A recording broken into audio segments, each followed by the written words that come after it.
Hello everyone, আসসালামু আলাইকুম। সবাই কেমন আছেন? শরীফাস লাইফস্টাইলে আপনাদেরকে স্বাগতম।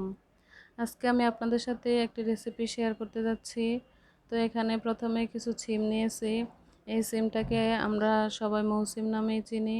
এটার সাথে মৌসিম নামেই আমরা সবাই পরিচিত। প্রথমে একটি ছুরির সাহায্যে সিমের আঁশ ছাড়িয়ে নিচ্ছি। টুকরো টুকরো করে কেটে নিব। ধুয়ে সামান্য পানি দিয়ে এবং লবণ দিয়ে সিদ্ধ করে পানিটা শুকিয়ে নিব। এ পর্যায়ে চুলায় একটি প্যান বসিয়ে চুলাটা অন করে দিয়েছি। দিয়ে দিচ্ছি সামান্য তেল, কিছু আলুটা আমি খোসা ছাড়িয়ে পাতলা পাতলা করে টুকরো করে নিয়েছি। এখন দিয়ে দিচ্ছি সামান্য লবণ। তো লবণটা দিয়ে চুলার আঁচটা এ পর্যায়ে মিডিয়াম এবং লো হিটে রেখে আস্তে আস্তে একটু সময় নিয়ে আলু ভাজতে হবে। আলু ভাজা যখন শেষ হয়ে যাবে, একটু বাদামি রঙের হয়ে আসবে, তখন আলু উঠিয়ে নিচ্ছি। এ পর্যায়ে দিয়ে দিচ্ছি কিছু পেঁয়াজ কুচি। পেঁয়াজ কুচিটা হালকা ভেজে নেব, খুব বেশি লাল করব না, কাঁচা গন্ধটা যেন না আসে, সেজন্য পেঁয়াজটা আমি হালকাভাবে ভেজে নিচ্ছি। তো পেঁয়াজ ভাজা শেষ হয়ে গেলে একটি বাটিতে উঠিয়ে নেব। তারপর আমি এখানে দিয়ে দিব কয়েকটি কাঁচামরিচ। তো কাঁচামরিচটা কিছুক্ষণ সময় নিয়ে ভেজে নেব। তো এভাবেই আমি সবগুলো একের পর এক ভেজে নিচ্ছি। আমি আজকে একটা ভর্তা তৈরি করতে যাচ্ছি। এই ভর্তাটা খেতে খুবই সুস্বাদু এবং খুবই মজাদার।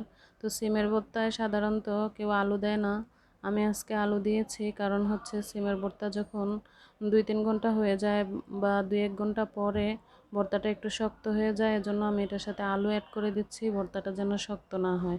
তো এ পর্যায়ে আমি এখানে দিয়ে দিচ্ছি সিদ্ধ করে নেওয়া সিম।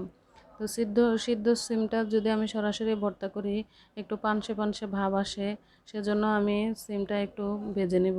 অবশ্যই তেল ছাড়া ভাজতে হবে, এখানে তেল দেওয়া যাবে না।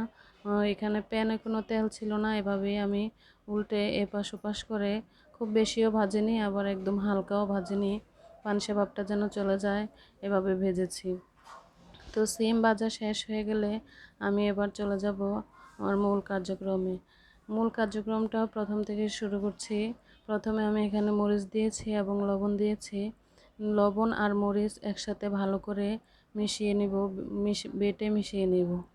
তো লবণ আর মরিচ বাটা হয়ে গেলে এখানে আমি সিম দিয়ে দিচ্ছি। তো এখন যেটা হচ্ছে কথা, সিমটা একটু বড় বড় সাইজের ছিল, দেখতে পাচ্ছেন ভিতরে একটু শক্ত একটা ইয়ের মতো, পর্দার মতো হয়ে গেছে। এই শক্ত আবরণটা যদি থাকে তাহলে ভর্তাটা খেতে ভালো লাগে না এবং মুখে বাজে। এজন্য এই সিমটা একটু ছোট ছোট কিনলেই বেশ ভালো হয়, ভিতরে আর এই আবরণটা থাকে না। তো আমি এভাবে সবগুলো সিম বেটে নিয়েছি।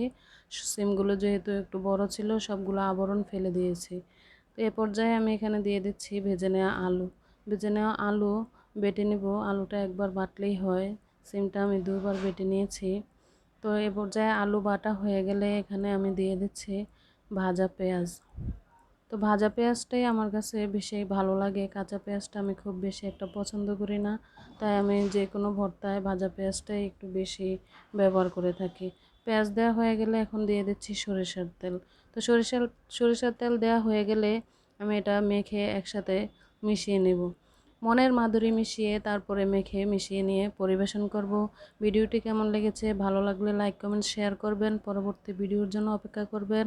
আজকের মতো এখানেই বিদায় নিচ্ছি। আল্লাহ হাফেজ।